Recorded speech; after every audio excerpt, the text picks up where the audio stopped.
بسم اللہ الرحمن الرحیم۔ السلام علیکم۔ حضور صلی اللہ علیہ وسلم کا فرمان، حضرت ابو بکر صدیق رضی اللہ تعالیٰ عنہ سوائے تمام انبیاء کے تمام انسانوں میں افضل ہیں۔ آپ صلی اللہ علیہ وسلم نے فرمایا، میری امت میں سب سے زیادہ رحم کرنے والے حضرت ابو بکر صدیق رضی اللہ تعالیٰ عنہ ہیں۔ میری طرف سے ابو بکر سے کہو کہ وہ لوگوں یعنی مسلمانوں کو نماز پڑھائیں۔ رسول اللہ صلی اللہ علیہ وسلم کی غیر موجودگی میں حضرت ابو بکر صدیق رضی اللہ تعالیٰ عنہ کا ایک مشہور قصہ غار ثور کے بارے میں ہے۔ جس رات رسول اللہ صلی اللہ علیہ وسلم نے مدینہ منورہ کی طرف ہجرت کا ارادہ کیا، مکے کے قائدین آپ کو تلاش کرنے کے لیے نکلے۔ انہوں نے حضرت ابو بکر صدیق رضی اللہ تعالیٰ عنہ کو اطلاع دی کہ وہ اسی رات مدینے کے لیے روانہ ہوں گے۔ چنانچہ وہ اپنے سفر پر روانہ ہو گئے۔ اس حقیقت سے آگاہ تھا کہ کفار اس کی تلاش میں ہیں۔ رسول اللہ صلی اللہ علیہ وسلم نے متبادل راستہ اختیار کرنے کا فیصلہ کیا۔ راستے میں آپ نے اور آپ کے مبارک ساتھی حضرت ابو بکر صدیق رضی اللہ تعالیٰ عنہ نے غار ثور نامی غار میں پناہ لینے کا فیصلہ کیا۔ یہاں وہ 3 دن تک چھپے رہے۔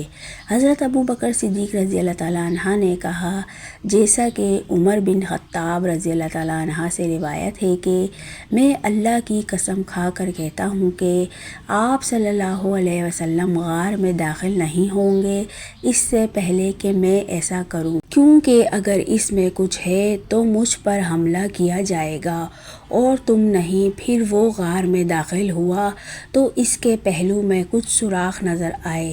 اس نے اپنے کپڑے کا ایک ٹکڑا پھاڑ کر اس سے سوراخ بند کر دیے۔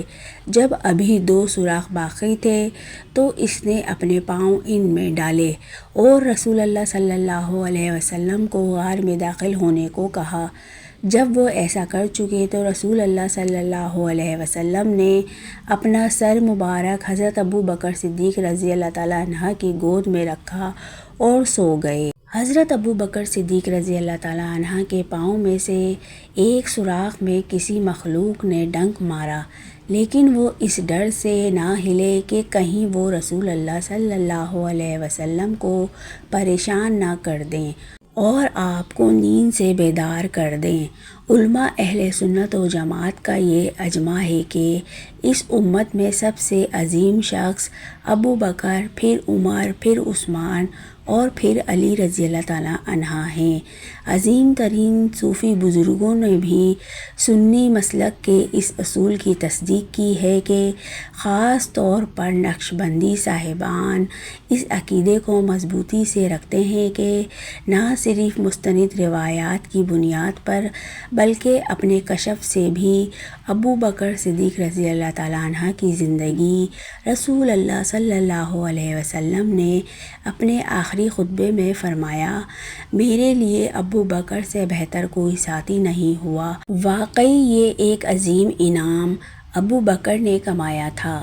ساری زندگی آپ صلی اللہ علیہ وسلم کے شانہ بشانہ کھڑے رہے۔ اسے اپنی جان کی پرواہ نہیں تھی، اسے اپنی دولت کی پرواہ نہیں تھی، اسے کسی کی پرواہ نہیں تھی کہ وہ دوسرے اس کے بارے میں کیا کہتے ہیں۔ ان کی خواہش صرف یہ تھی کہ وہ کسی اور سے بڑھ کر پیغمبر کی خدمت کریں۔ بیاں ہو کس زباں سے صدیق اکبر کا، یار غار محبوب خدا صدیق اکبر کا، الہی رحم فرما خادم صدیق اکبر ہوں، تیری رحمت کے صدقے واسطہ صدیق اکبر کا۔ سبحان اللہ۔ Subscribe my channel and hit the bell icon. Like کریں، شیئر کریں پلیز۔